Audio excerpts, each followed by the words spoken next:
componen estos órganos del Estado. Bueno, toda esa normativa que disciplina el funcionamiento del Estado, las normas más importantes se encuentran en el concepto de constitución, insisto, en el concepto de constitución, o sea, todo lo que tiene que ver con organización y todo lo que tiene que ver con la garantía de los derechos. Esto que hace la limitación del poder. Perdón. Entonces, sí. ¿Había alguna pregunta? Si no, seguimos. Eso más que nada con respecto al concepto general, o sea, no van a encontrar un solo concepto como norma fundamental, norma suprema, norma que da origen al Estado, norma que disciplina y limita el poder, como decía Vidar Campos. Hay muchos autores que tratan de darnos un concepto de constitución que engloba todas estas características que yo les estoy citando.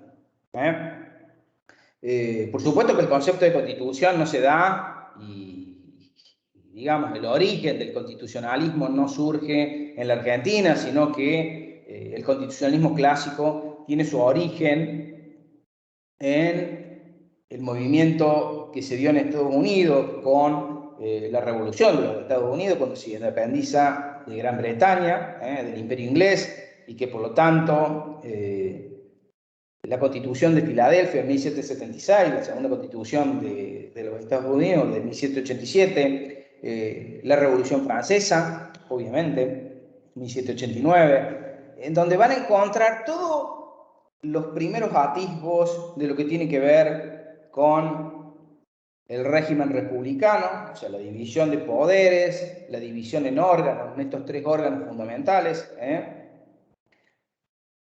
Poder Ejecutivo, Poder Legislativo, Poder Judicial, cada uno con una función específica asignada por la Constitución, a los efectos de dividir el poder para que no se desmesure y que el poder no quede en manos de una sola persona que pueda abusar de él. Entonces, todas estas cuestiones que surgieron y fueron evolucionando también en Inglaterra, en 1412,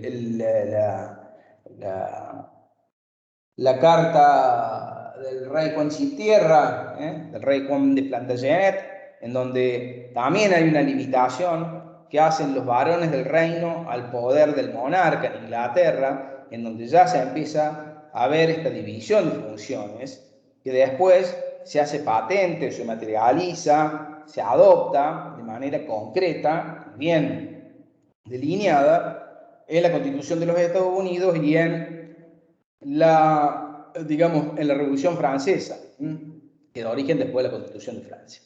Por supuesto, también estos antecedentes fueron conocidos por nuestros doctrinarios, por así decirlo, o nuestros políticos patrios que en esa época tuvieron la primordial función de organizar nuestro Estado. Entonces, estos antecedentes fueron conocidos y estos antecedentes del constitucionalismo clásico fueron tanto la Revolución Francesa como la Constitución de los Estados Unidos, inclusive la Constitución de Chile, fueron antecedentes sumamente importantes de lo que fue la Constitución de 1853-60 que adoptó nuestro país, luego de un largo proyecto preconstitucional, podríamos decir, de 1810 a 1826, en donde hubo dos intentos, por así decirlo, de organizar a nuestro país bajo un régimen unitario y no federal. Entonces, fueron las constituciones de 1819 y 1826, que eso generó un grave conflicto entre dos facciones, unitarios y federales, que desde 1826 a 1831, las provincias se ponen Buenos Aires, Santa Fe y Entre Ríos, y las demás adhieren al Pacto Federal, en donde todas consideran que es necesario dictar una constitución, pero bajo la forma federal, una forma de organización federal, no unitaria, como fueron los anteriores proyectos. Bueno, y esto fue el germen de la organización constitucional. Acá hubo una etapa de un constitucionalismo inorgánico, porque todas las provincias llegaron a esa conclusión, las provincias como entidades preexistentes al Estado Nacional, tuvieron en cuenta que,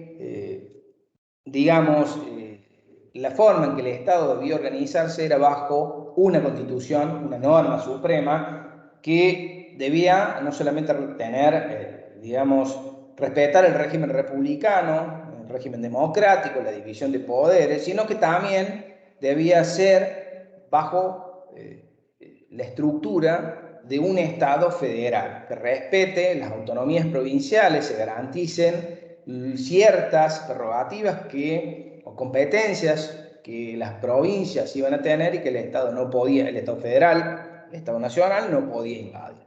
Bueno, este germen, todo esto fue contemplado en el Pacto Federal de 1831, después con el avance de la organización del Estado Nacional, en el Pacto San Nicolás y después el Pacto San José de Flores, entonces ya se da estructura definitiva al Estado, se dicta la Constitución y tenemos la Constitución de 1853-60 que en la actualidad rige con importantes reformas a las que después vamos a hacer referencia. Pero esta Constitución es la norma fundamental, suprema, está en la cúspide de la pirámide, si ustedes pusieran un triángulo en la cúspide, bien arriba, y que es la que disciplina todos los derechos y obligaciones que tenemos nosotros como ciudadanos, y no solamente en lo que hace a nuestra vida, sino en lo que hace a la organización del Estado y de las principales instituciones del Estado argentino. Y las relaciones entre el Estado argentino, o sea, el Estado federal, y las provincias que son preexistentes del Estado federal, como buen Estado federal. Se tuvo en cuenta la organización constitucional de los Estados Unidos porque era un régimen federal. Entonces, ahí hemos abrevado para adoptar, una constitución de cuño federal. Pero bueno, esto como antecedentes históricos. Los contenidos, bueno, es un poco de lo que hemos venido hablando. Se estructura, obviamente, con un preámbulo, que es lo que tiene como introducción, lo que nuestros constituyentes primordialmente pretendieron como objetivo, como plan a cumplir por todos, por quienes dieron mandato en las provincias para que se organizara el Estado argentino y se limitara el poder y se garantizara los derechos de los ciudadanos. Bueno, todos esos objetivos, esas aspiraciones, la invocación de la protección de Dios, todo lo que tiene que ver con que nuestro país sea un suelo en el que quieran venir todos las personas de buena voluntad, la organización federal, la invocación de Dios, como yo les decía, como fuente de toda razón y justicia. Bueno, toda esta introducción es como un faro que ilumina y que le da contenido a todas las demás normas en donde pudiera haber alguna cuestión vinculada a su interpretación, o sea, sobre el alcance de la norma. Siempre el preámbulo va a servir como pauta de interpretación o de aclaración para aquellas normas de la Constitución que tenemos alguna cuestión o conflicto respecto a la cual debemos fijar su alcance. Obviamente tenemos declaraciones de derechos y garantías, que es la segunda parte, y todo lo que tiene que ver con la estructura de los órganos del poder, todo lo que tiene que ver con la estructura del Estado, todo lo que tiene que ver con los órganos, poder ejecutivo, poder legislativo, poder judicial, cómo funcionan internamente cada uno de ellos, los gobiernos de provincia, las relaciones entre el Estado federal y las provincias, la Ciudad Autónoma de Buenos Aires. Después vamos a hacer referencia a las sucesivas reformas. Bueno, todo esto está plasmado en nuestro texto constitucional como norma suprema, a la cual todas las normas inferiores deben ajustarse, deben respetarla y no violarla. ¿Qué más podemos decir? Es una constitución de tipo rígida. ¿Y por qué digo que es rígida? Ustedes saben que hay clasificaciones de las constituciones. Hay constituciones que pueden ser flexibles. ¿Qué significa flexible? Rígida o pétrea, que son distintas clasificaciones. Nuestra constitución es una constitución rígida porque admite un procedimiento de reforma, que significa el cambio de alguno de sus artículos, de parte de su texto, o un cambio total, o sea, porque admite que nuestra constitución no es pétrea, o sea, puede someterse al cambio, porque el tiempo obviamente no son las mismas condiciones en que las personas vivían en 1853, 1860, las que vivimos en la actualidad. O sea, las costumbres cambian, la sociedad cambia, los avances tecnológicos. Entonces, todas estas cuestiones hacen que, obviamente, los cambios jurídicos siguen a los cambios de la sociedad y, por lo tanto, es necesario adecuar normativamente nuestra norma fundamental. Pero para adecuarla, el constituyente estableció un procedimiento agravado de reforma. ¿Se entiende? O sea, no es el mismo órgano el que puede modificar la Constitución, sino que es un órgano distinto que la Convención Constituyente, y para eso se requieren mayorías agravadas que dicten la ley de necesidad de la reforma. O sea, se requieren 2/3. Después lo vamos a ver, pero por eso estamos hablando de que es un procedimiento de reforma rígido, no flexible. Pero tampoco una constitución pétrea. Aquella constitución pétrea es la que no admite ningún tipo de cambio, lo cual es una, digamos así, no quiero decir un absurdo, pero es muy difícil que una norma mantenga su absoluta vigencia durante tiempos inmemoriales, porque las personas cambian, las sociedades cambian, como yo les decía. Entonces, obviamente, es muy difícil sostener el concepto de que existe una constitución pétrea. Pero bueno, solamente hacer esa caracterización de que es una constitución rígida a la vez de una constitución autoimpuesta. ¿Qué significa? Que esta norma proviene de la imposición que surge del pueblo, en este caso de las provincias que mandaron sus convencionales constituyentes para las 13 provincias para sancionar la Constitución de 1853. No dependió de ningún gobierno externo, poder externo que influyera o estableciera de qué forma nosotros nos organizábamos como Estado. Por eso decimos es autoimpuesta. Es el propio Estado, es el propio pueblo de las provincias a través de sus representantes quien llegaron a formar los acuerdos necesarios en la Convención Constituyente para dictar el texto constitucional de 1853. Por eso decimos autoimpuesta. ¿Es una constitución codificada? ¿Y a qué me refiero con que es codificada?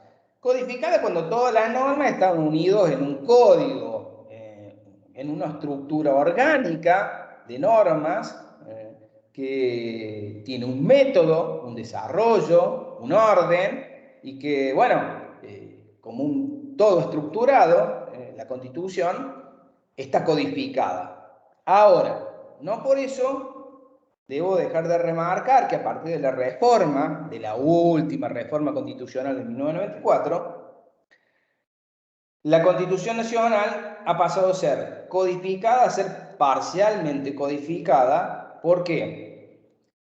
Porque no se encuentra totalmente codificada en un solo cuerpo de normas, sino que está dispersa. Porque hoy el 75, inciso 22, producto de la reforma de 1994, permite la incorporación de los tratados de derechos humanos. Y quien le da la jerarquía constitucional a esos tratados de derechos humanos, a la que la nación argentina adhiera y el Congreso incorpore, no es una convención constituyente, es el propio Congreso. Entonces vemos que a partir de 1994 dejamos de ser completamente rígido el procedimiento de reforma, o por lo menos de incorporación de normas con jerarquía constitucional, a pasar a ser una constitución parcialmente dispersa, porque tenemos normas de rango constitucional que incorpora el propio Congreso al incorporar los tratados de derechos humanos. Entonces, tener presente estas características. Sí. Disculpe. Me quedé en la última parte. O sea, veníamos de un... era rígido y ahora es semi-rígido. Claro, hasta el 94 fue rígida, absolutamente rígida, en su procedimiento de reforma. ¿Y eso qué Después del año 94, que es la reforma más importante que sufrió nuestra Constitución, después, más adelante, se van a explicar, no solamente porque incorpora toda una serie de nuevos derechos y garantías, por ejemplo, la acción de amparo, para que, a manera de ejemplo, ¿no? Después lo vamos a ver en profundidad, incorpora la Auditoría General de la Nación, para ustedes que estudian, digamos, una carrera que está vinculada a la economía, a la administración, bueno, el control sobre la administración pública. Hoy la Auditoría General de la Nación fue incorporada como órgano constitucional con la reforma de 1994. Imagínense el impacto de la reforma del 94 que tuvo sobre la Constitución. Pero no solamente por los nuevos derechos y garantías, que es sumamente importante, sino también en la estructura del Estado. Y en lo que hace a esta caracterización de la Constitución, veníamos hablando de autoimpuesta, codificada, bueno, pasamos a ser parcialmente codificada a partir del 94. ¿Por qué? Porque el 75, inciso 22, permite al Congreso, no estoy diciendo una convención constituyente, al Congreso incorporar normas con jerarquía constitucional. ¿Se entendió? Profe, y con jerarquía constitucional, perdón, pero no conozco mucho de leyes y nada, y es muy nuevo para mí. ¿A qué se refiere? Cuando el Congreso le otorga, como dice la Constitución, jerarquía constitucional a un tratado vinculado a los derechos humanos, porque son solamente ese tipo de tratados, ¿qué significa? Que tiene la misma jerarquía que la Constitución. O sea, vas a tener la Constitución acá y acá al lado vas a tener todos los tratados de derechos humanos que vaya ratificando el Congreso. Constitución, tratados de derechos humanos. Entonces pasaste de tener una pirámide normativa. ¿Se entiende? La pirámide normativa, mira, la tenías así hasta el 94 y después el 94 hizo así. Ya acá arriba está la Constitución con los tratados de derechos humanos. ¿Se entiende? Sí. Dejó de regir en soledad, como dice Juan Vicente Sola, la Constitución. Ya no está sola en la cúspide normativa, sino que tiene los tratados de derechos humanos que le da jerarquía constitucional el Congreso cuando los ratifica.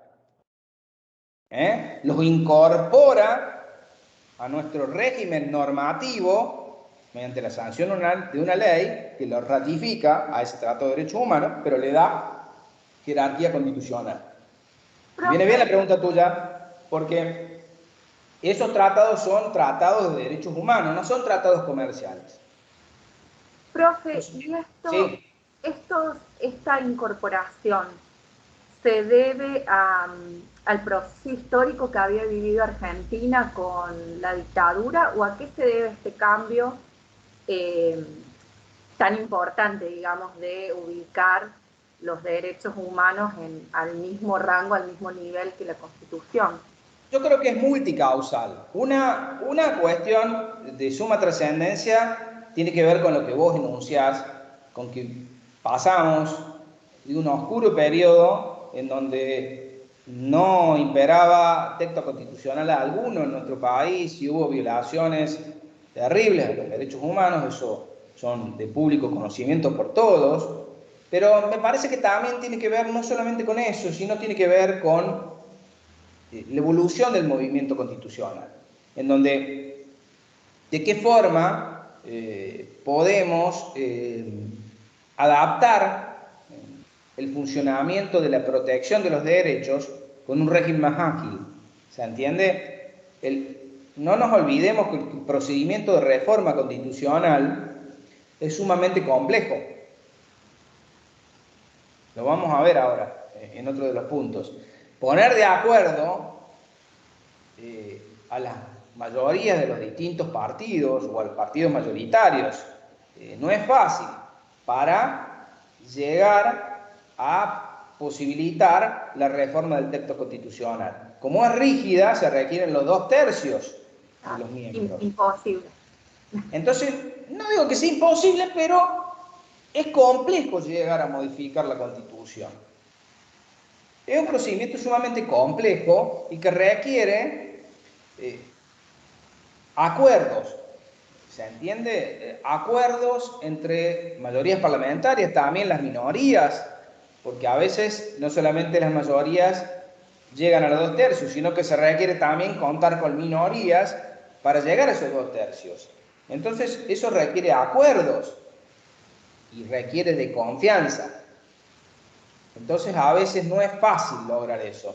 Después lo vamos a ver con la última reforma constitucional del 94, porque hay algunas particularidades que vamos a ver con el núcleo de conciencia básica y la cláusula se arrojó. Por eso, y esto tiene que ver con la confianza, con una sociedad política madura, en donde, digamos, podemos tener diferencias, pero podemos tener muchas coincidencias. Y tenemos que ver que cuando hay un texto constitucional, el texto formal, y vemos que el texto formal se ha quedado en el tiempo, ¿se entiende? Porque es un texto antiguo, porque no regula los nuevos derechos. Imagínense antes del año 94 la acción de amparo, que es una herramienta para la protección de los derechos, no estaba contemplada en la Constitución. Está contemplada en una ley, pero no en la Constitución. Entonces, se hacía necesario de manera urgente modificarla, adecuarla a los nuevos tiempos. Pero adecuar a los nuevos tiempos no es tan fácil, requiere de estos acuerdos. Y a veces, bueno, luego de la reforma del 94 se vio, producto también de las violaciones sistemáticas que hubo durante un largo periodo de tiempo en nuestro país, producto del gobierno militar imperante en la década del 70 hasta el 83, en donde, bueno, obviamente nuestro país adhirió a una serie de tratados internacionales, todo lo que tiene que ver con la imprescriptibilidad de los crímenes de guerra, todo lo que tiene que ver contra toda forma de discriminación contra la mujer, la Convención Americana de Derechos Humanos, la Convención Internacional de Derechos Humanos, el Pacto Internacional de Derechos Civiles y Políticos, toda una serie de tratados de derechos humanos, que era la pregunta de tu compañero, tenían un marco de protección mucho más amplio de lo que estaba en la primera parte de nuestra Constitución, que es sumamente importante y rica, pero bueno, se había quedado en el tiempo. Entonces, una herramienta eficaz fue la incorporación de estas normas que el Congreso lo podía hacer rápidamente, dándole jerarquía constitucional. Y si yo digo le doy jerarquía constitucional, la coloco en el mismo nivel que la Constitución. Pero es el Congreso el que lo hace, no una convención constituyente. Claro, se necesita como de otro juego, de otra intervención a nivel político para debatirlo y tratarlo, y no hace falta ir a... No digo que no pueda ocurrir o que no pueda hacerse. A ver, los textos constitucionales, yo creo que el nuestro es un texto constitucional, para siguiendo con el tema, es un texto que en su comienzo respeta, digamos, entre las formas, la racional normativa, la historicista y la sociológica, por la forma que está sancionada nuestra Constitución, respeta la forma racional normativa, porque si uno lee el preámbulo, lee los distintos artículos de la Constitución, fue pensada en función de la razón y hacia el futuro. Pero bueno, pero ningún texto podemos pensar que pueda regir 500 años sin ningún tipo de adaptación.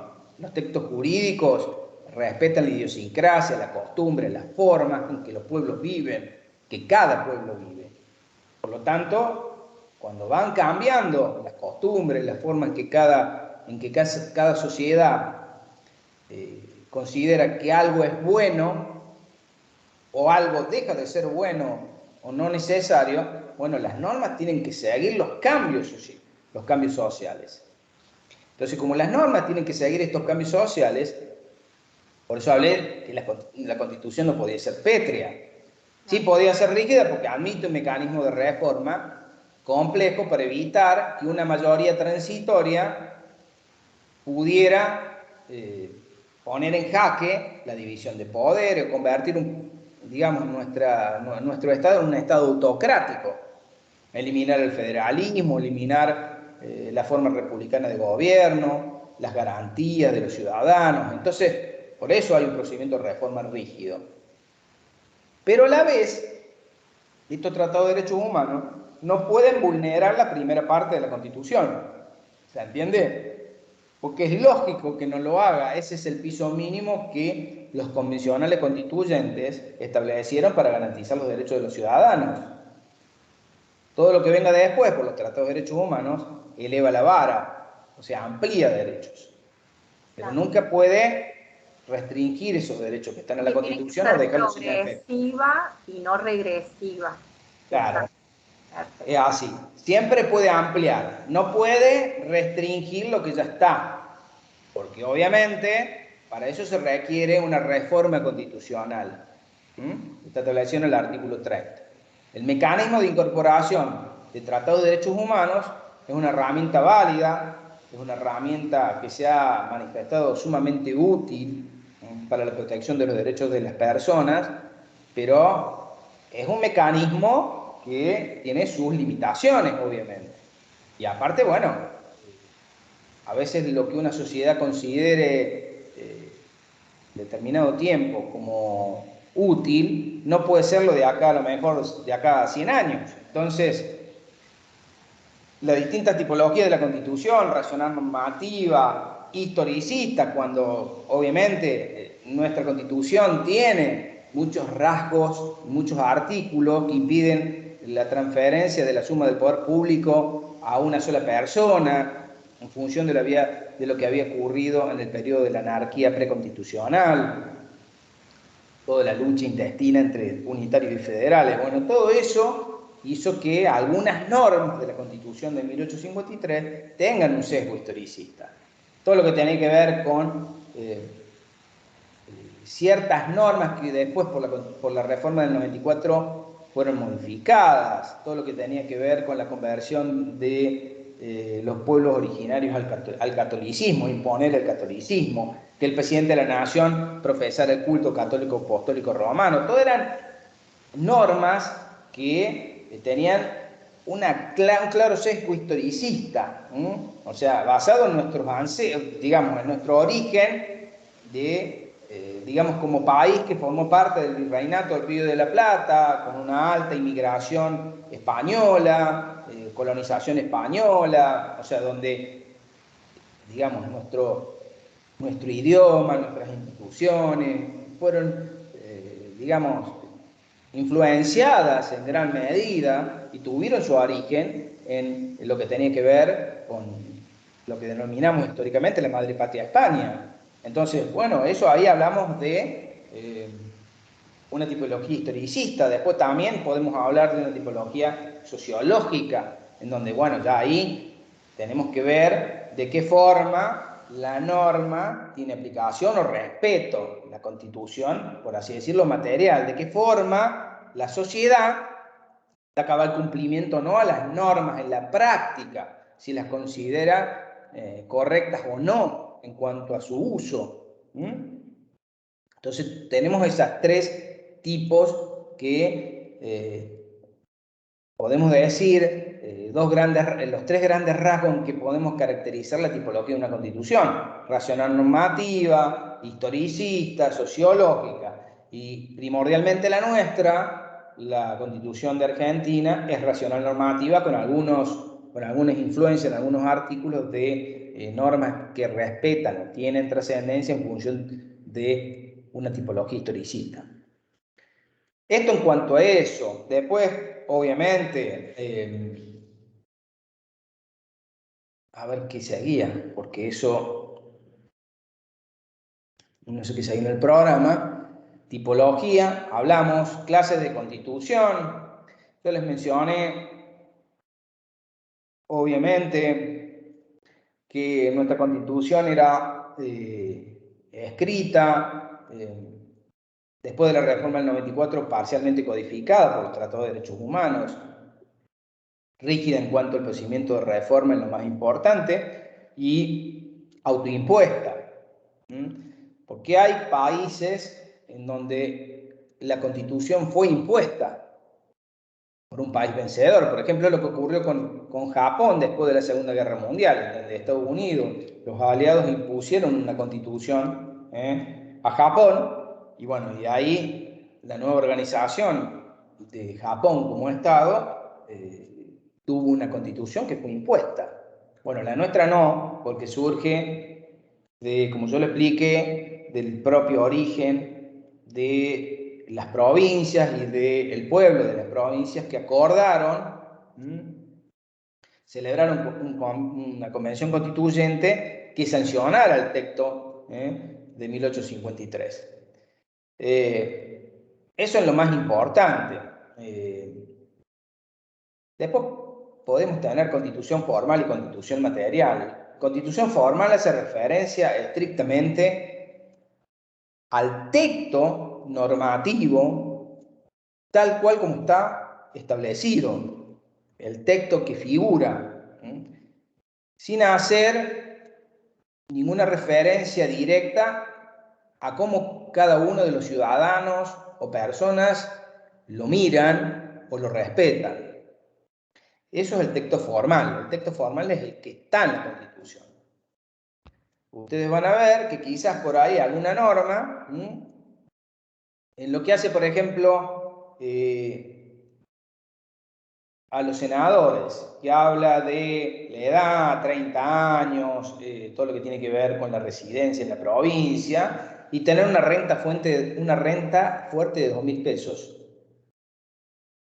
Una renta de 2.000 pesos fuertes es algo que, si ustedes lo miran,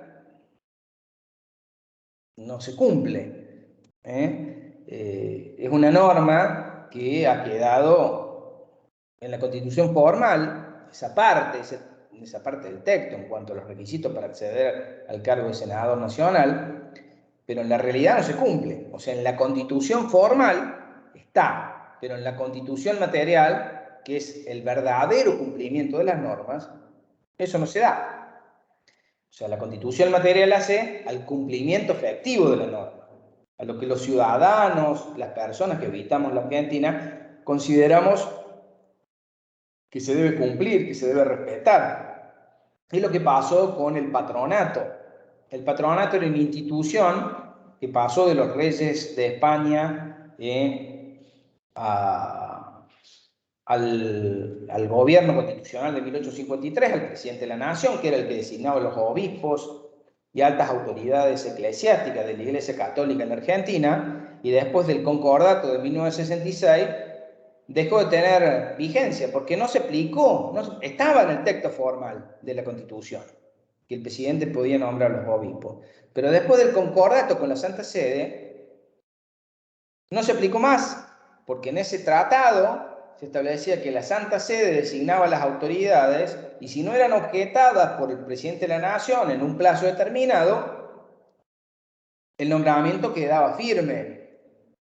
Entonces, la Constitución formal tenía, digamos, esta particularidad de que los obispos, las altas autoridades eclesiásticas eran elegidas por la máxima autoridad del Estado argentino, que era el presidente de la Nación, y después del concordato con la Santa Sede, quedó sin vigencia material esa norma. ¿Se entiende? Por eso ahí lo van a encontrar. Ahí van a encontrar ejemplos de este tipo de clasificación. Obviamente, lo más importante ha sido esto, lo que yo les estaba mencionando, lo que hace autoimpuestas, impuestas, todo lo que tiene que ver con flexibles, pétreas, rígidas, parcialmente codificadas, todo lo que tiene que ver con la constitución material y la constitución formal. Todas estas clasificaciones hacen que podamos ir entendiendo cómo nuestro texto constitucional se conforma, cómo está en la actualidad, porque también explica lo de constitución formal y constitución material, cómo se llega a, en algún momento determinado, a la necesidad de reformar un texto constitucional, porque no da respuesta, porque es una fuente de conflicto. Entonces, como no da respuesta a la sociedad, necesariamente hace que lo que está no sirva y que por lo tanto tenga que ser modificado.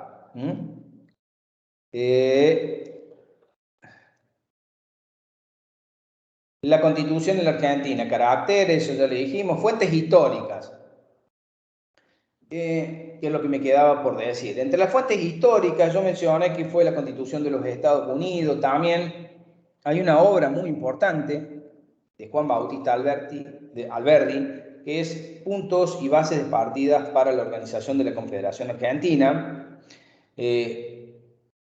Un libro muy importante que fue escrito por Alberdi, que también tenía un proyecto de constitución en ese libro, en donde explica cómo debe organizarse la Argentina, cómo debe dictarse la Constitución, cómo debe organizarse el Estado, si bajo la forma federal, unitaria. Bueno, todo en este libro Alberdi explica de qué forma la Argentina se debe organizar, y es un antecedente sumamente importante. También la Constitución de Chile en 1813, la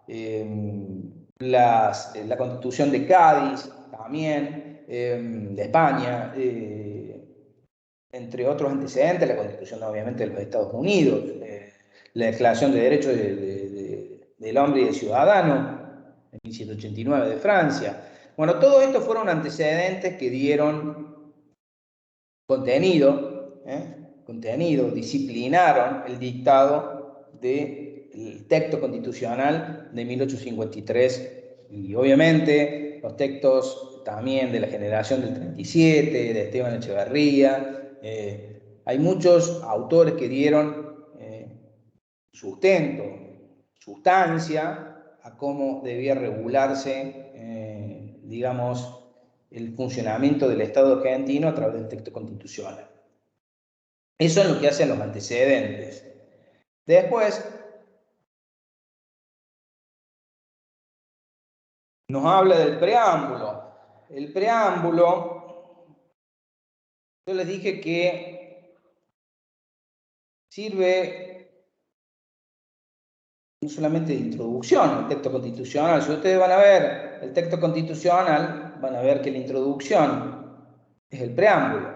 En el preámbulo ustedes van a ver que hay toda una descripción, por así decirlo, de lo que lo que pretendieron los constituyentes de 1853 al dictar la Constitución, que es lo que aspiraban que la Constitución de Argentina pudiera dar solución, pudiera generar riqueza, el bienestar de todos los que habitaban el territorio argentino, orden, progreso, libertad. Entonces, toda esta serie de aspiraciones que están en el preámbulo sirven como pauta interpretativa a la hora de si hay algún conflicto o hay algún alcance difuso respecto a una norma de la Constitución. Entonces, el preámbulo también sirve como pauta interpretativa. Y en base a eso, yo creo que estaría el primer punto. En base a esto, todo lo que tiene que ver con el punto A y B, pasamos al punto C. Y con respecto al punto C, estuvo muy ligado a un par de preguntas que formularon sus compañeros. Poder constituyente. El poder constituyente tiene que ver con quién da origen y quién sanciona un determinado texto constitucional. El poder constituyente, en nuestro país, hay alguna discusión respecto a si el poder constituyente es solamente el que surgió en 1853 y se extendió hasta 1860, o simplemente fue el poder constituyente originario el que sancionó la Constitución de 1853 y no el de 1853-60. Vidal Campos opina que el poder constituyente originario nació en 1853 y culminó en 1860, cuando se incorporó a la provincia de Buenos Aires, a, digamos, nuestro país, o sea, como Estado se incorporó al Estado Federal Argentino, y, digamos, con las, digamos, sancionando y modificando nuevos artículos que permitieron su incorporación plena al Estado argentino. Por eso, cualquiera que respuesta, si ustedes me dicen el poder constituyente originario, que es el que por primera vez se utiliza para el dictado del texto constitucional, tiene su origen en 1853, es correcto. Y si ustedes me dicen, no, mire, profe, creo que me parece que es correcta la postura de aquellos que sostienen que el poder constituyente, digamos, empieza o comienza en 1853 y finaliza con la segunda reforma, que es de 1860, en donde se incorpora de manera plena al Estado argentino la provincia de Buenos Aires. Las dos respuestas son correctas, pero claramente diferenciar al poder constituyente originario del derivado. El poder constituyente originario es el que por primera vez sanciona la Constitución. El que nace, por supuesto, algunos autores consideran que hay límites externos, por ejemplo, hoy podríamos considerar que son el derecho internacional de los derechos humanos, todo lo que tiene que ver con los derechos humanos, todo lo que tiene que ver con los límites internos, todo lo que tiene que ver límites internos, como por ejemplo lo que podemos considerar la forma federal, la forma republicana. Todo eso me parece que podríamos considerarlo que fueron límites, porque estaban los tratados preexistentes, que nuestros convencionales constituyentes de 1853 debieron respetar. Esos tratados preexistentes, ¿cómo se dice? El Pacto Federal, el Tratado Cuadrilátero, el Acuerdo de San Nicolás de los Arroyos, todo lo que tiene que ver con esos acuerdos que fueron celebrando las distintas provincias, moldearon el régimen federal. Y como moldearon el régimen federal, le dieron atributos o le dieron competencias a sus distintos autoridades para negociar la posibilidad de la reunión en una convención constituyente que dictara nuestra norma suprema, pero bajo estas características. Nunca podrían haber adoptado la forma unitaria, porque no hubiera sido respetada por las provincias que componían la Argentina en ese momento. Porque si, imagínense, salimos de un periodo de anarquía o de organización preconstitucional inorgánica, como dice Linares Quintana por ahí, en donde las provincias funcionaban en base a acuerdos o pactos entre ellas y quizás y le daban la representación de los negocios internacionales, la representación de lo que podría ser la Confederación Argentina a la provincia de Buenos Aires, particularmente a quien era su gobernador en ese entonces, que era Juan Manuel de Rosas.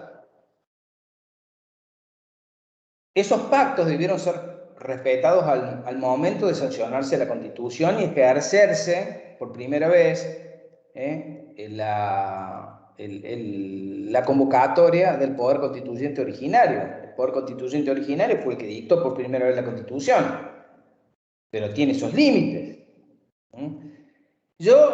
Hay muchos autores, Torricelli entre ellos, sostiene que, como la Constitución dice, el artículo 30, que puede ser modificada en todo o en parte, la discusión sobre ciertos contenidos pétreos me parece que es una discusión académica, porque si se puede modificar todo, cuando hablo de todo, es todo, hasta la forma federal. Pero bueno, uno no podría hacer futurología de si la forma federal de acá a 200 años va a seguir siendo necesaria, o si el presidencialismo va a seguir siendo necesario, y por ahí mutar a un gobierno parlamentario. Bueno, eso yo no te lo podría decir, porque eso depende de pautas sociológicas, eso depende de cómo las sociedades van cambiando a través del tiempo. Entonces, eso es lo importante.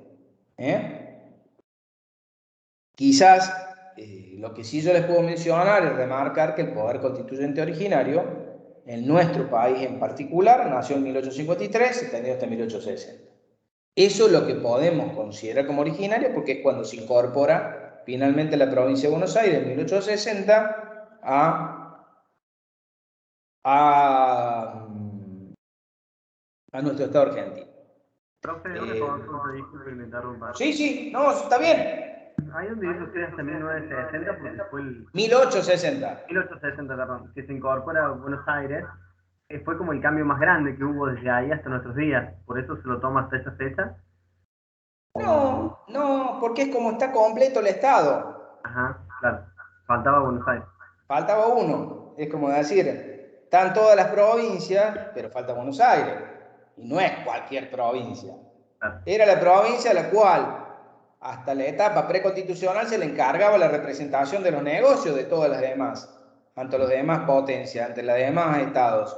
Por eso no estábamos completos, por así decirlo, con la palabra completividad, sin el Estado de Buenos Aires. Nos unen idioma, costumbres, lazos familiares, estoy hablando en ese momento, todo lo que tiene que ver con las mismas costumbres, relaciones, idioma, el mismo origen en cuanto a... Entonces, la Argentina no estaba completa sin incorporar a la provincia de Buenos Aires. Económicamente le faltaba un brazo enorme, porque bueno, todo pasaba. Bueno, ahora viene, ya, ¿qué pasa? Buenos Aires no quiere participar en la primera convención constituyente porque en esa época, ustedes saben, ya que estás haciendo referencia a la materia económica, en 1853 los tributos más importantes eran los tributos aduaneros. Entonces, el puerto más importante, ¿dónde estaba? En Buenos Aires. Los tributos, ¿dónde se recaudaban? En el puerto de Buenos Aires. Entonces, lamentablemente, estamos haciendo, mírenlo en el contexto histórico. Mírenlo en el contexto histórico de un lado y del otro. Las provincias cedían todas sus aduanas interiores al Estado federal. Desaparecían todas las aduanas interiores. El Estado argentino pasa a tener como capital, conforme al texto constitucional de 1853, a la ciudad de Buenos Aires, como capital. Y Buenos Aires no quiere ceder su ciudad para ser la capital de la República Argentina. Pero tampoco, lo más importante, quiere ceder su aduana. Bueno, ese es un poco de un conflicto que duró hasta 1860, hasta que fue derrotada en Cepeda. ¿Se entiende? Cuando Urquiza lo derrota a Mitre, pero bueno, pero toda esta historia, todos estos conflictos que generaron guerras internas, tienen un alto componente económico. Y entonces, como tiene este alto componente económico, recién en 1860, cuando se incorpora a Buenos Aires, digamos, con la reforma de 1860, porque había un problema también. Voy a hacer una aclaración. Cuando se sancionó la Constitución de 1853, había un artículo que prohibía modificar la Constitución por el plazo de 10 años. Entonces, por ahí, como estaba, la verdad que era una norma que fue, me parece que todos, hasta los mismos convencionales constituyentes que sancionaron la Constitución, no, después se arrepintieron de haberlo incorporado. Que se dieron cuenta que, producto de este conflicto con Buenos Aires, se hizo necesario integrar a la provincia de Buenos Aires, y esto ocurrió antes del plazo de los 10 años. Entonces se volvió a activar el procedimiento de reforma. Y bueno, nadie le prestó, digamos, le dio cabal cumplimiento a la norma formal. Hablo de constitución formal ahí, la norma que impedía modificar la Constitución en 1853, sino que acá la Constitución material primó. Todos estuvieron de acuerdo, todos los habitantes del país estuvieron de acuerdo que se incorporara a Buenos Aires. Quedó sin efecto esa norma, se incorporó a Buenos Aires, hubo una serie cosmética de cambios, se dejó el manejo de su banco, una serie de normas que no son tan trascendentes. Se eliminó, por ejemplo, que la ciudad de Buenos Aires fuera la capital de la República, y que solamente la capital de la República dependía de la cesión que la provincia hiciera de ese territorio y de lo que el Congreso dispusiera, federalizar ese territorio. ¿Se entiende? Entonces ahí tenemos que se completa la primera etapa del poder constituyente originario.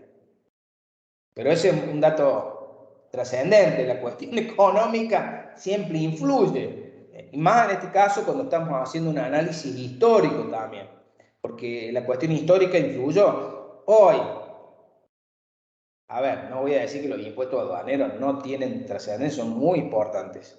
Imagínense las retenciones. Amén de que hay otras cuestiones constitucionales respecto a las retenciones, ¿no? De índole de que ustedes saben que todos los tributos, conforme desde que se dictó la Carta Magna en 1214, en donde los varones del reino le impusieron esta limitación al monarca de que no había ningún impuesto sin representación. ¿Y qué significa representación? La representación es que los impuestos los fija el pueblo. ¿Y dónde está el pueblo? En el Congreso. O sea, acá, allá en la Cámara de los Representantes, acá en nuestro Congreso, diputados, senadores. O sea, el artículo 4 copió esa norma. Bueno, la Declaración de Derechos del Hombre y el Ciudadano, la Constitución de los Estados Unidos, también recepta la misma norma, de que no hay impuestos sin representación, y que la norma de los tributos siempre tiene que ser sancionada por el órgano legislativo, no por el monarca o por el presidente. Y en este caso ocurrió eso. Al 1853, al federalizar la aduana, y bueno, Buenos Aires se opuso. Lamentablemente generó una disputa que nos llevó hasta 1860, en donde el Estado argentino recién lo tuvo completo. Tuvimos el equipo completo, como se dice. Profe, una pregunta. El tema, por ejemplo, de las retenciones, tiene que haber una aprobación legislativa. Tienen que estar de acuerdo un cierto porcentaje para poder aprobarlo al porcentual que se cobra de impuestos. Perdón, pero de ley no consta. Es una discusión. Vos me estás llevando a otra unidad que más adelante la vamos a ver. Perfecto, profe, entonces no. Pero para todos los requisitos esenciales de un tributo tienen que estar fijados por el Congreso. Ahí hay una particularidad que tiene que ver con la alícuota. Si la alícuota, el Congreso puede haber delegado al órgano ejecutivo la posibilidad de fijar el tope máximo mínimo. O sea, le fija el máximo y el mínimo, y el Ejecutivo de ahí mueve, por así decirlo, el porcentual entre ese máximo y ese mínimo. Pero así debería ser. Así debería ser. El problema es que a veces las normas no se modifican en tiempo y forma, como yo les decía, van perdiendo esta adecuación a la realidad. Los cambios económicos por ahí van mucho más acelerados que los cambios normativos, y a veces se dan ciertas situaciones de coyuntura que por ahí, equivocadamente, se dictan normas, por así decirlo. El Poder Ejecutivo dicta un decreto de necesidad y urgencia, lo que sea, un decreto, y modifica la alícuota de las retenciones. Y eso genera un problema de índole constitucional, y lo que es más grave, genera un problema de índole social, de confrontación entre sectores. Si las normas estuvieran claras, o digamos nuestros legisladores y digamos todos los interlocutores de la sociedad a los cuales afectan las retenciones lograran que los legisladores dictaran una norma en donde se fijaran las alícuotas y el margen discrecional en donde el Poder Ejecutivo puede moverse para adaptarlas a los tiempos, no habría problema. El tema de las retenciones tiene que ver con una cuestión de índole constitucional, sobre si el porcentaje que se fija a través de las distintas resoluciones están avaladas por las normas. Después vamos a ver más adelante, cuando veamos la legislación delegada, qué es lo que yo le puedo delegar al presidente como Congreso. El Congreso es el que hace la ley, ¿no? Si yo le puedo delegar al Ejecutivo para que haga, yo le digo, oiga, mire, usted fije la retención. ¿Puedo delegar cuestiones en materia tributaria? Está autorizado por la Constitución. Bueno, ahí hay toda una discusión sobre interpretación de las normas constitucionales que ha generado este problema. Y aparte, bueno, perdón, lo último, no lo interrumpo más. Creo que por ahí, si no hay normas claras o reglas claras, genera desequilibrio en toda la economía, porque al no haber reglas claras nadie quiere invertir, por ejemplo, una cosa, por decir.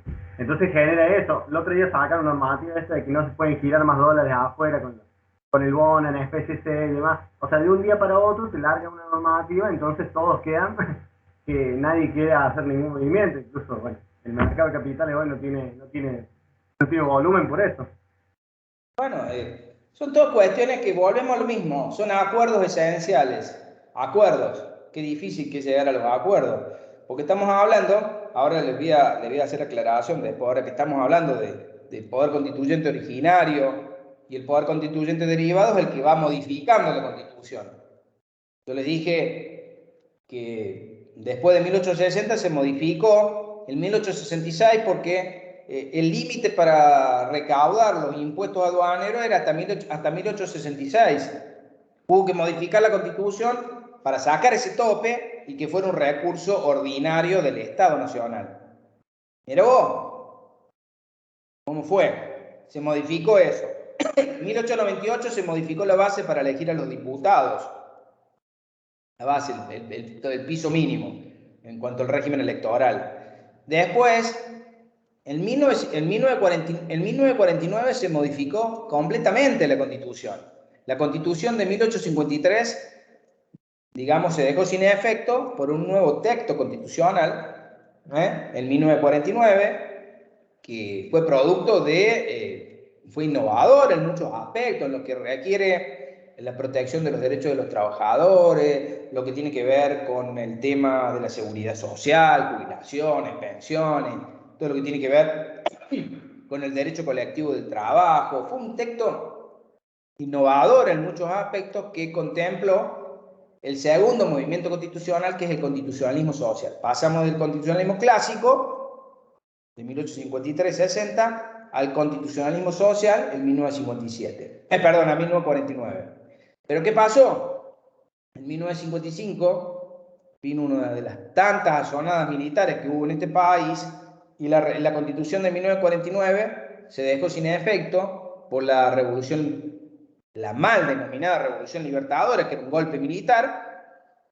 Y bueno, hasta 1957, que se convocó una convención constituyente por un gobierno militar, que no era lo correcto, se le volvió a dar vigencia al texto constitucional de 1853-60, no al de 1949.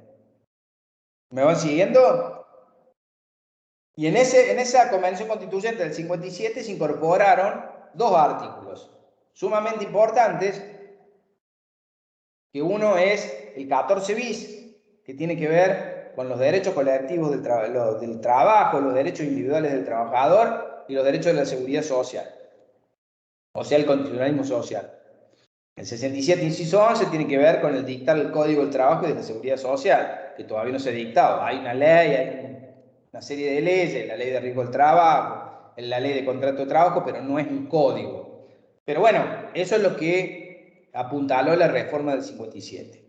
Y la reforma del 94 incorporó todo esto que tiene que ver, que preguntaron ustedes respecto a los tratados de derechos humanos, la jerarquía constitucional, todo lo que tiene que ver la incorporación de la Auditoría General de la Nación, la forma en que se eligen los jueces, el Consejo de la Magistratura, incorporó el Defensor del Pueblo, incorporó toda una serie de instituciones, fue innovadora, los derechos de tercera generación, la protección del ambiente, de los consumidores, bueno, todo eso fue producto de la reforma del 94. Poder constituyente derivado. Obviamente, en nuestro país, para convocar el poder constituyente derivado, hace falta una convención constituyente que fuera convocada a través del mecanismo previsto en el artículo 30. O sea, que dice y establece que la Constitución puede ser modificada en todo o en parte. Y que se requieren los 2/3, los 2/3 de las dos cámaras. Quizá algunos le interpretan que estos 2/3 se tienen que juntar la Cámara de Senadores y la Cámara de Diputados y contar los 2/3 completos. Hay otros que interpretan que los 2/3 se computan por separado de cada Cámara. Es más, y acá lo complico más, hay muchos que consideran que los 2/3 son los 2/3 de los miembros presentes, y otra parte consideran que son los 2/3 de la totalidad de los miembros. ¿Y cómo se hace, profe? ¿Y cómo lo toman? Bueno, si uno analiza para... las distintas reformas,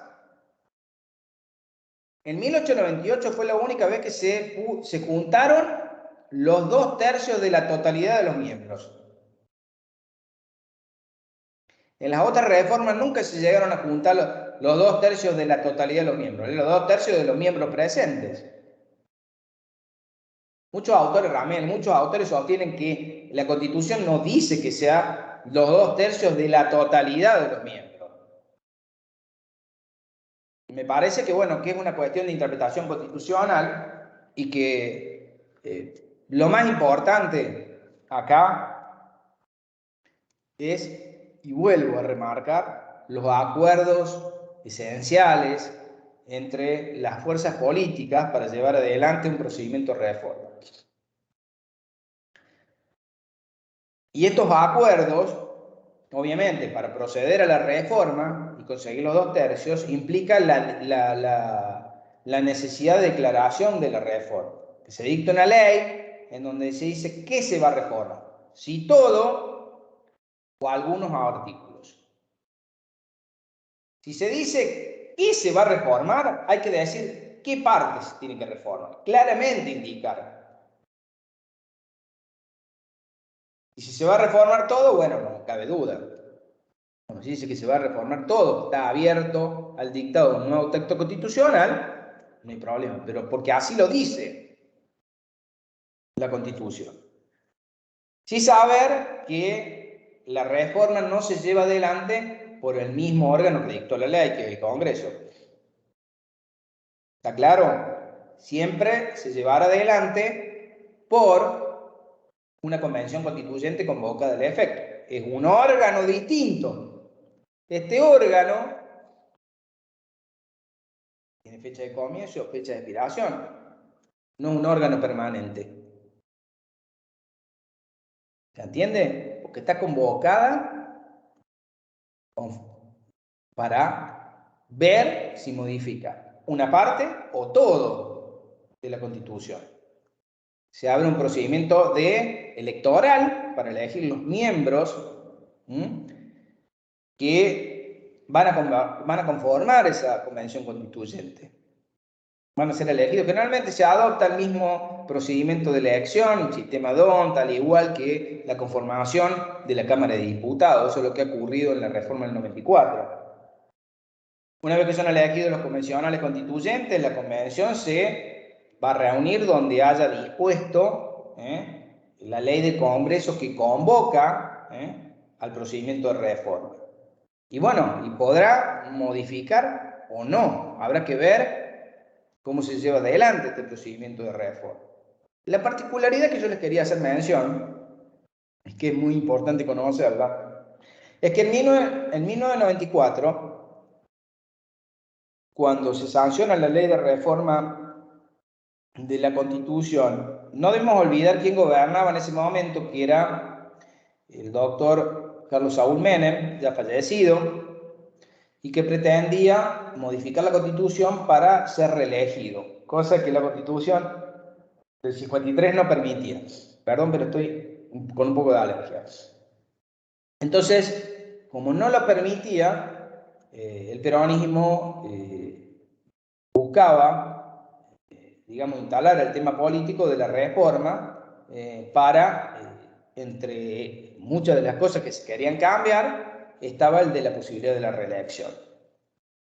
Inclusive se convocó, se dictó para hacer una consulta vinculante, una consulta que tenía que ver con a la población, un mecanismo de consulta no vinculante, y en el interín, quien había sido presidente con anterioridad al doctor Menem, que era el doctor Alfonsín, consideró que era el momento necesario de acordar con el partido peronista, o sea, el radicalismo acuerda con el partido peronista, eran los dos partidos mayoritarios, acuerdan un núcleo de conciencias básicas sobre los cuales se debía materializar la reforma. Este núcleo de conciencias básicas debía ser votado por la Convención Constituyente. Era como una especie de cláusula cerrojo, o sea, por la desconfianza mutua que había, dijeron, bueno, los radicales impusieron, oiga, mire, bueno, vamos a modificar la Constitución, perfecto, pero de esto no nos podemos salir. Y esto es lo que hay que votar.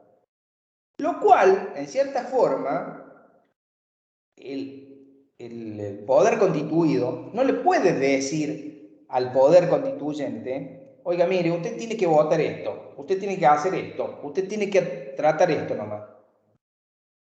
No le puede imponer, puede sí imponerle limitaciones en cuanto a la materia.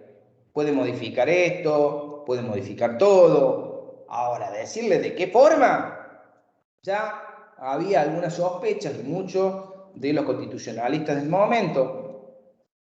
Levantaron sus objeciones diciendo que esto era inconstitucional.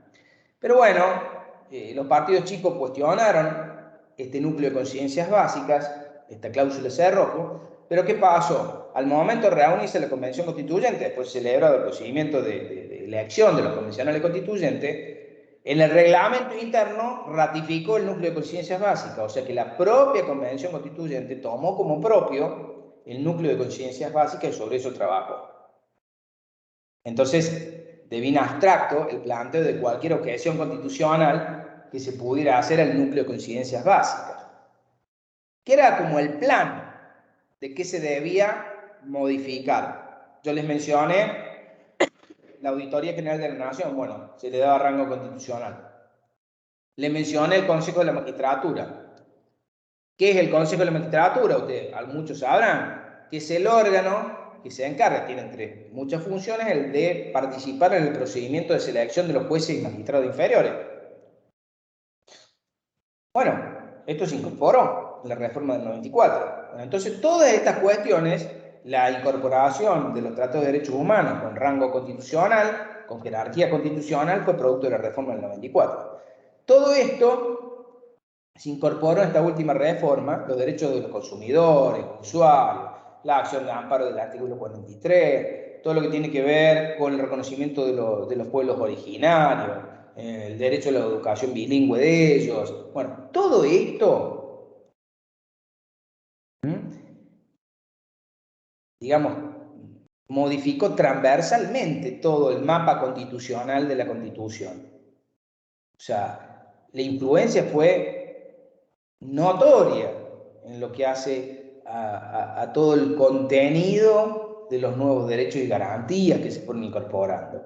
Entonces, a lo que hace el funcionamiento del Estado, nuevos derechos, garantías, cómo se eligen los jueces, la auditoría, lo que hace el control externo, el defensor del pueblo, toda una serie de nuevas instituciones que le vinieron a dar, digamos, una nueva visión a la Constitución y a la vez adaptarla a los nuevos tiempos.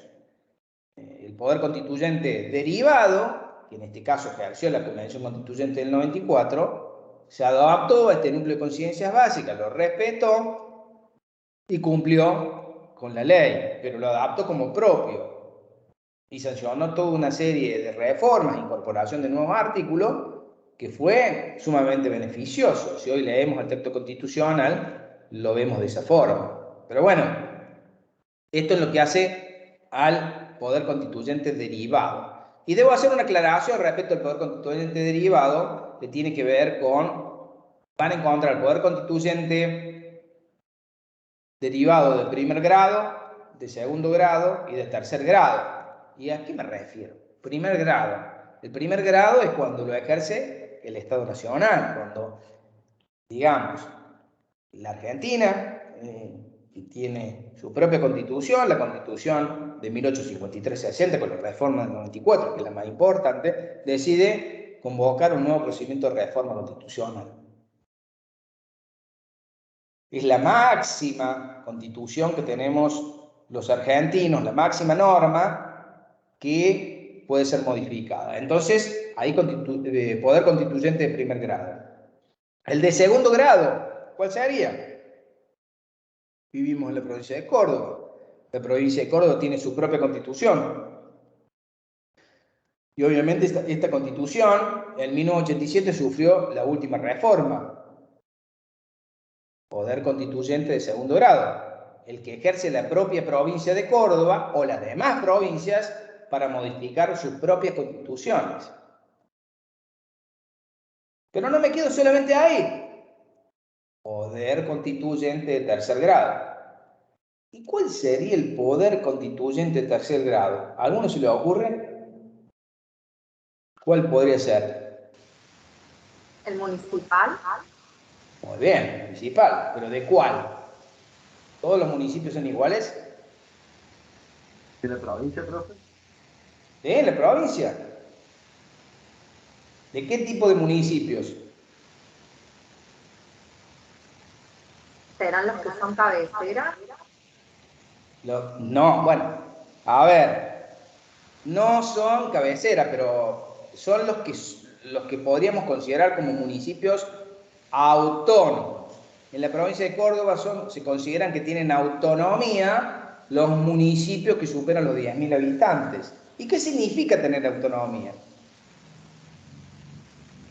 Autonomía, después lo vamos a ver cuando veamos las últimas unidades de derecho administrativo. Autonomía implica darte tus propias normas. O sea, cuando vos podés dictar tu propio marco organizacional. O sea, por ejemplo, tus propias normas. Una comuna no tendría este rango, por ejemplo. Exacto, no lo tiene. En la ciudad de Río Cuarto sí lo tiene, por eso dictó su propia carta orgánica. Porque tiene más de 10.000 habitantes. Entonces, como tiene más de 10.000 habitantes, dictó su propia carta orgánica. Claro. Entonces, cada municipio, este es el parámetro para considerar que un municipio puede ser autónomo y dictar su propia carta orgánica y disponer de la convocatoria del poder constituyente municipal. ¿Se entiende? Profe, ¿cómo convocatoria del poder constituyente?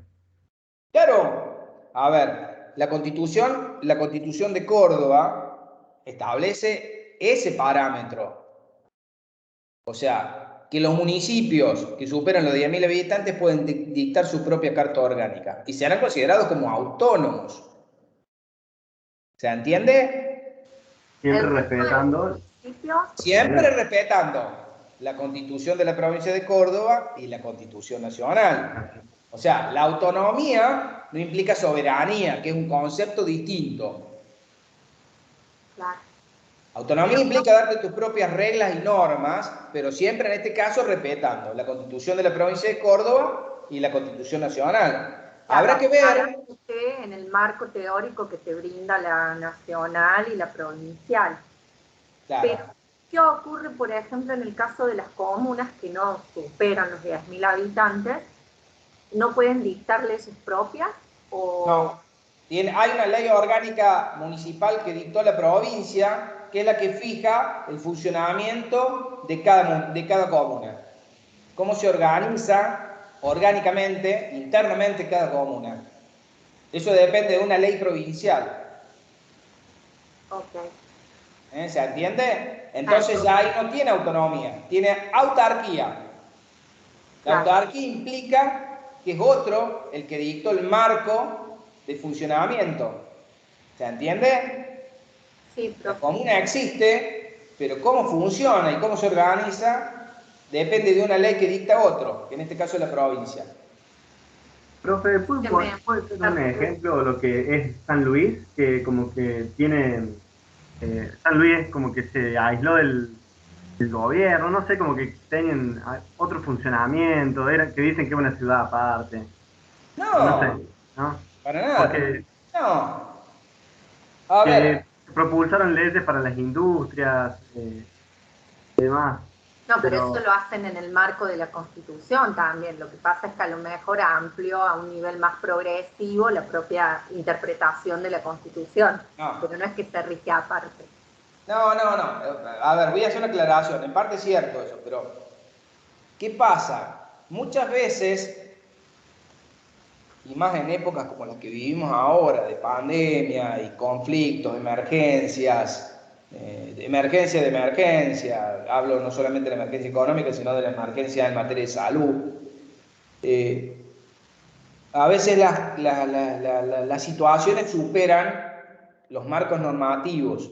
Entonces, esto genera que cada provincia, a lo mejor, dicte normas que muchas veces exceden el marco de interpretación o el marco que está fijado, por ejemplo, en la Constitución Nacional, o en la Constitución de la propia provincia de San Luis, o en la Constitución de la propia provincia de Córdoba, puede ser.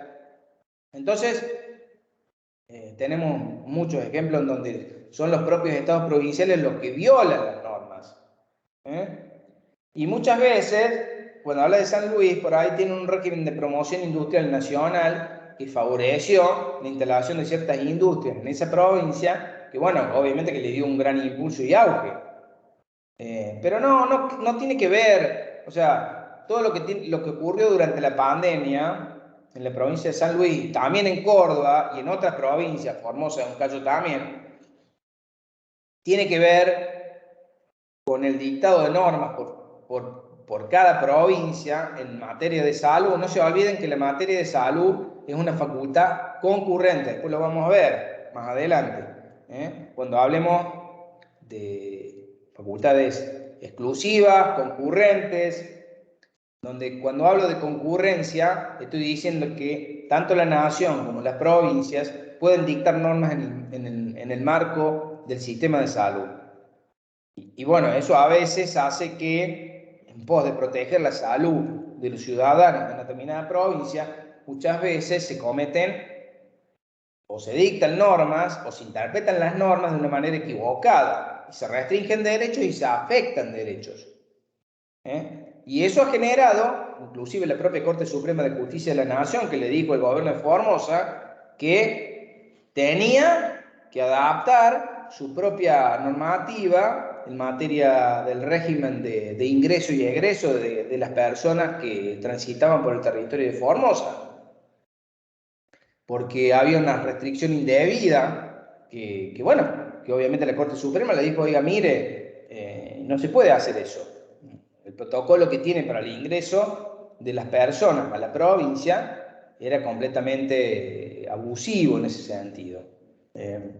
Por lo tanto, la Corte Suprema, que es el último garante de los derechos y de la legalidad que imperan en el Estado argentino, es el que se encarga de poner estos límites. Pero bueno, a veces ocurre esto, que un Estado, en este caso, puede dictar normas que entran en confrontación con las normas dictadas por el Estado Nacional. Y cuando se produce un conflicto, si se produce un conflicto entre provincias, o sea, entre provincias, competencia originaria de la Corte Suprema.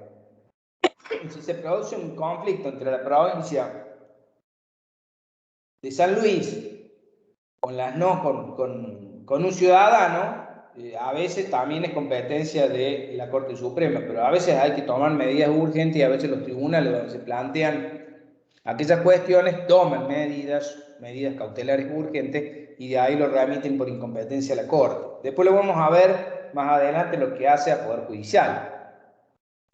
Pero acá yo me refería a Poder Constituyente de tercer grado que tiene que ver con los municipios. Inclusive cada provincia puede adoptar un esquema distinto del que tiene Córdoba. Córdoba lo hace en función del dato demográfico, o sea, la cantidad de habitantes que tiene cada municipio. Puede haber otros, en otras provincias, en que adopten criterios que combinen un esquema distinto que tenga que ver con la trascendencia, poner el municipio autónomo a la cabeza de un departamento, hacer combinación de cuestiones vinculadas a la trascendencia y al dato objetivo de la cantidad de habitantes. Cada provincia es libre de regular la autonomía. Ya lo dice la Constitución. Dice la Constitución, sostiene que los municipios, o sea, que cada provincia, perdón, no que los municipios son autónomos, sostiene que cada provincia tiene que garantizar la autonomía municipal, conforme a la forma en que ella internamente lo organice. Puede haber distintos criterios para hacer, digamos, efectivo lo que tiene que ver con la garantía de la autonomía en cada provincia. Es más, hay provincias que todavía no lo han hecho. No han adaptado su constitución provincial a lo que tiene que ver con el reconocimiento de la autonomía. Por ejemplo, Buenos Aires. Buenos Aires en su constitución provincial todavía no sigue reconociendo al municipio como autónomo. Pero bueno, normas legales sí lo hacen y tienen un régimen especial. El municipio cabecera. Bueno, hay una serie de distinciones que lo van a ver después más adelante en lo que tiene que ver con el régimen municipal. Acá es poder constituyente, pero que también tiene relación con el municipio, obviamente. Poder constituyente derivado. No sé qué más nos quedaba. Hablamos de los requisitos para reformar la Constitución y la reforma de la Constitución. Eso ya lo hablamos. Le hago una pregunta. ¿Qué diferencia hay entre reforma y lo que algunos denominan mutación constitucional?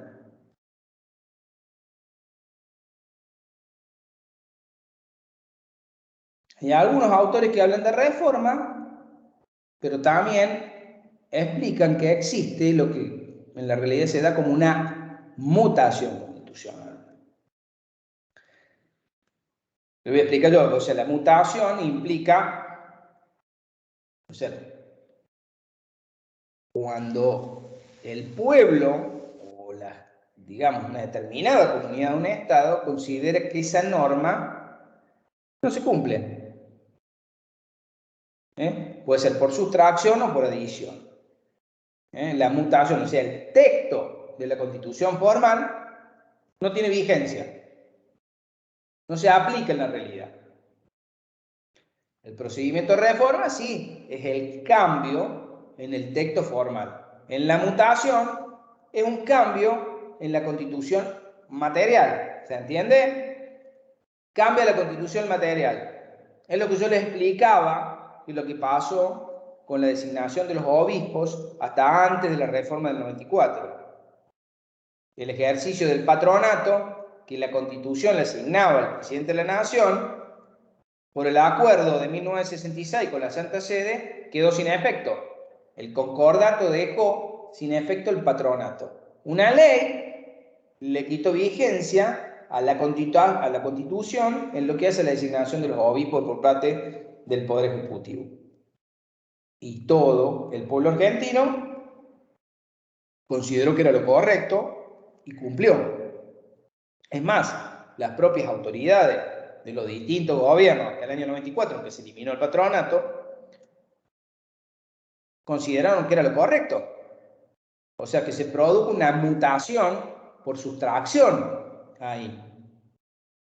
¿Se entienden? O sea, el texto cambió. O sea, estaba en la norma formal de la Constitución, pero la realidad era que los obispos lo designaban la Santa Sede. Por eso, tener en cuenta y diferenciar reforma de mutación. La mutación es un cambio en la Constitución material, no en el texto formal que sigue inalterado. O sea, tener presente eso. La mutación. Perdón, Zulia, no sé. No, está bien. En el caso de la mutación, tiene que haber, digamos, un consenso, tiene que haber un plebiscito o algo donde... Porque ¿qué ocurre cuando hay un choque de intereses, por ejemplo? Uno tiene el aval de la Constitución que está escrito y el otro tiene la ley. O sea, ¿cómo es se... que en realidad la mutación se da cuando todos consideran que esa norma ha perdido vigencia. Todos, no una parte. O una parte opina una cosa y otra parte opina otra. Todos. Hay una convicción en la población, en todas sus autoridades, de que esa norma perdió vigencia. ¿Se entiende? ¿Qué es lo que pasó con respecto a lo que yo les decía del requisito para ser elegido senador? Hoy está en la Constitución la percepción de una renta de 2.000 pesos fuertes. Sí, es totalmente obsoleto. ¿Qué es eso, 2.000 pesos fuertes, bro? ¿Los pesos fuertes de hoy? Claro, pero a ver, se entiende. Está en la Constitución. Y es más, tuvieron la oportunidad histórica de poderla arreglar en 1994 y se olvidaron. Pero, o sea, la mutación hace que no se exija en la realidad. Nadie lo exige a la renta de 2.000 pesos fuerte. En el régimen electoral no van a ver nada vinculado a la regulación de este tema. Ni es más, ni cuando se validan los títulos de los senadores electos le están pidiendo cuánto gana cada senador. ¿Se entiende? Entonces, eso es una mutación. En el texto formal está los 2.000 pesos fuertes, pero en la realidad no se exige. Pero bueno, son cuestiones que tienen que ver con diferenciar, conceptualizar que no es lo mismo reforma y mutación. Puede darse la mutación y muchas veces opera en la realidad, o sea, quitarle vigencia a parte del texto constitucional. Pero la reforma implica el procedimiento regulado, especificado en el texto constitucional que permite modificar en todo o en parte, por un mecanismo que está establecido y regulado en la propia Constitución. Entonces, diferenciar reforma de mutación. Simplemente eso. No sé si hay alguna otra pregunta. Debería, profe, poderse hacer cada 10 años, decir, bueno, todo lo que está obsoleto, poder reformarlo para que esté más ordenado, ¿no? O sea, todo Sería un lío burocrático. Lo que pasa, no es fácil poner de acuerdo a la gente. Vivimos en un país que es difícil. Imagínense que fue difícil consolidar el procedimiento de garantía de los derechos y digamos que no haya una interrupción voluntaria del embarazo. Que fue como y bueno, otra cosa, por eso les digo, hay tantas discusiones y no es por pararme en un lado o en el otro, simplemente mostrar el dato objetivo de cómo el dictado de determinadas leyes a veces polarizan a las sociedades. Ese es el dato objetivo. Entonces, imagínense que ustedes estamos poniendo manifiesto en el IVE, en la interrupción voluntaria del embarazo, imagínense lo que tiene que ver con si habláramos de reformar la Constitución Nacional. Por eso les digo que es muy difícil, y tiene que ver con la madurez de las sociedades, de lograrlas,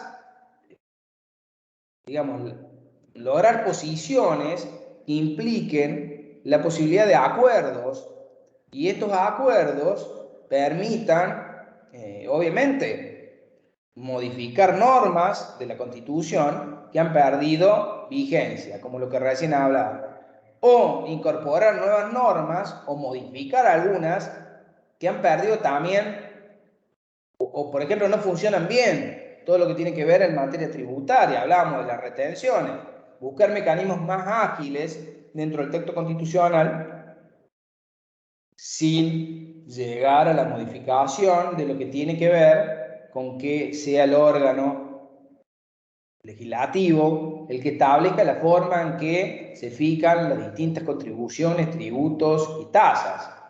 Entonces, tener presente que uno puede modificar, pero bueno, la garantía está en llegar a estos acuerdos. Por eso yo les mencionaba que en el 94, como había una desconfianza, ¿qué hicieron? Sancionaron la ley que declaraba la necesidad de la reforma. Pero en esa ley, que lo único que debería haber dicho, mire, modifíquese tal cosa, tal cosa, tal cosa y tal cosa. Si usted quiere incorporar otra, incorpórela. Pero bueno, eso es lo que podría haber dicho la ley de necesidad de la reforma. Pero acá no se contentaron con eso. Pusieron todo un núcleo de conciencias básicas en donde dijeron, mire, usted modifique el régimen de reelección del presidente por un periodo. Modifique la confesionalidad, que el presidente no profese más el culto católico. Me modifique, incorpore la Auditoría General de la Nación, que va a ser conducida por quien decide el Congreso. Modifique, incorpore el Consejo de la Magistratura, incorpore, qué sé yo, tal cosa, el defensor del pueblo, la defensa de los derechos de los usuarios y los consumidores. Bueno, pero yo estoy diciendo todo eso y estoy fijando pautas claras, ya no es, le digo, mire, incorpore tal cosa. Acá yo estoy dando parámetros claros, le estoy condicionando el funcionamiento de la Convención Constituyente. Esto por una cuestión de que los dos partidos mayoritarios, que era el peronismo y el radicalismo, acordaron de esa forma. Para que nadie le hiciera la manganeta al otro, por así decirlo, en la Convención Constituyente, y que los que firmaron no lo borraran con el codo, ¿no? Entonces, este acuerdo de coincidencias básicas que fue tildado, por lo menos sospechado de ser inconstitucional, los mismos partidos que habían acordado este núcleo de conciencias básicas, cuando una vez elegidos los comisionales constituyentes, se tuvieron que reunir para ver de qué forma iba a funcionar la Convención Constituyente, dictaron el propio reglamento de funcionamiento de la Convención, ratificaron ese núcleo de conciencias básicas. Y ahí fue purgada cualquier tipo de inconstitucionalidad que pudiera tener. Imagínense si en el 94, para modificar el texto de la Constitución, tuvieron que hacer todo eso, lo que podría llegar a ser necesario la próxima reforma constitucional. O sea, yo tengo una visión quizás muy crítica de que esto pueda ocurrir a corto plazo. Yo creo que me parece que esto tiene que ver con, si uno puede tener diferencias ideológicas, puede tener miradas distintas, pero creo que todos queremos lo mejor para el país, para nuestras provincias, para nuestros municipios, para nuestras familias. Entonces eso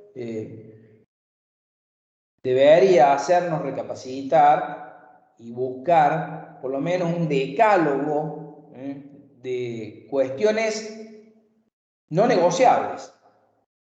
donde todos estemos de acuerdo y sobre eso, bueno, trabajar. Ahora, si no nos ponemos de acuerdo en eso, que es lo básico, y va a ser muy difícil. Muy, muy difícil que lleguemos a un procedimiento de reforma constitucional. Y seguiremos con la reforma del 94 como último, digamos, ejemplo del poder constituyente derivado. Eso sería lo que yo les puedo decir desde mi humilde opinión, simplemente viéndolo desde el punto de vista académico, ¿no? De lo que podría pasar. Es difícil. Imagínense las pocas reformas que de 1853 hemos tenido. Algunos podrán considerar que son muchas. También, bueno, también es una visión que uno tiene. Yo creo que han sido pocas. 53-60, 66, 1898, 1957, 1994. Imagínense lo pocas que han sido las reformas. Y mire que han pasado cosas, la revolución industrial, ni qué hablar de producto de la pandemia, lo que es la revolución informática, lo que ha generado las nuevas tecnologías, las TIC, que se denominan, sobre toda la estructura del Estado, las comunicaciones. Entonces, yo creo que hay cosas que hoy tenemos que rever, sentarnos y ver qué es lo que podemos estar de acuerdo para posibilitar la reforma. La reforma en cosas básicas, ¿no? En cosas de trascendencia. Y hay cosas que no han funcionado. Hay cosas, yo tengo una visión muy crítica, a pesar de ser funcionario judicial, de cómo funciona el Consejo de la Magistratura, que es el órgano encargado de producir la designación de los jueces federales, los jueces inferiores, no los jueces de la Corte. Pero esta visión crítica uno la denuncia en función de cómo funciona, del dato objetivo de la cantidad de vacantes que se generan en el Poder Judicial y cómo se cubren y en qué tiempo. Y les podría decir que el tiempo no es oportuno porque quedan muchísimas vacantes sin cubrir. Y ahí tenemos otro problema. Y hay que ver de qué manera poder, digamos, remozar el sistema en esa parte. Yo no estoy diciendo que el Consejo de la Magistratura no sea necesario, sino que, bueno, hay que producir alguna reforma que lo haga más ágil, que permita un funcionamiento mucho más rápido, que tenga más celeridad, que le permita al Poder Ejecutivo elegir, y bueno, porque no podemos tener los tribunales, que son los garantes de los derechos de las personas, sin el juez titular. Entonces, a veces esto genera una problemática que hoy es lo que yo veo, y por ahí en estos puntos quizás sería necesario buscar consensos para reformar la Constitución, reformar el órgano en este caso, y darle más agilidad. Y bueno, y evitar los problemas de interpretación. Si son 7, si son 13, si son 22, porque también eso ha generado una conflictividad en materia del Consejo de la Magistratura, porque parece ser que quien designa a los jueces es el dueño de la verdad, y esto está muy alejado de todo eso, y me parece que hoy es necesaria una reforma en este punto, como en otros temas, ¿no? Pero bueno, eso es lo que les puedo dar como visión. Si hay alguna pregunta, estoy dispuesto a las preguntas, a alguna duda que les haya quedado. En la unidad 2 del manual está todo esto que hemos venido relatando, inclusive obviamente con muchos más datos que les pueden llegar a hacer un poco más ágil lo que es la comprensión de la unidad. Y mil perdones si omití algo. Profe, una consulta. ¿Para los parciales vamos a estudiar del manual o del cuestionario ustedes nos van a dar actividades para ir haciendo? Perdón. No, del manual. Todo lo que, a ver, todo lo que sean parciales, las preguntas van a estar estrictamente vinculadas a cuestiones que se dan en clase, particularmente. O sea, muchas cosas que yo les menciono acá y que no están en el manual, obviamente, de la cuestión práctica, por así decirlo. Pero fundamentalmente en lo que se da en clase y lo que está en el manual. Ese es el parámetro para que ustedes puedan ir manejándose para estudiar para los parciales.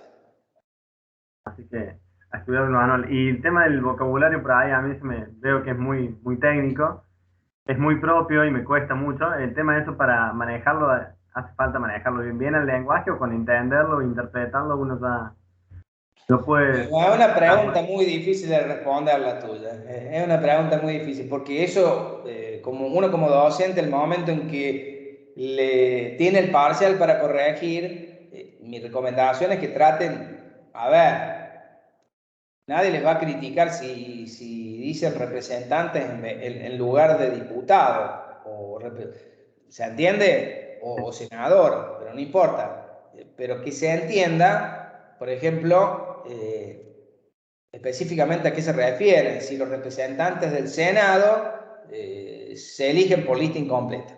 Eso está bien, no importa si los senadores se eligen por lista incompleta. Pero vos, la pregunta que esté directamente vinculada al régimen electoral de lista incompleta, eso no cambia. Bien. Yo por eso la hallar, que si vos me dijiste no importa, los senadores, bueno, no importa, son representantes, pero son los representantes del pueblo, pero lo que esté con lenguaje técnico, lo que se está consultando. Yo sé que se les complica, pero bueno, a veces el lenguaje técnico está vinculado a algunas cuestiones esenciales, no a todas, no a todas. Pasa muchas veces que uno estudia estas materias y, digamos, no hay otra forma de explicarlo si no es con ese lenguaje. Pasa, ¿no? No sé, usted, abogado. Pero... Bueno, volvemos a lo mismo. Si yo te Claro. pregunto que me diferencia reforma de mutación, y la diferencia es clásica. Uno opera sobre el procedimiento, sobre el texto formal y otro opera sobre el texto material. Si no están esas dos palabras, y es muy difícil que la pregunta esté bien respondida. Bien. ¿Se entiende? Muchas gracias. Bueno, chicos, si no tenemos más nada, sigue el mañana con el profesor Bustamante, con la unidad 3. Bueno, Gracias, profe. Gracias.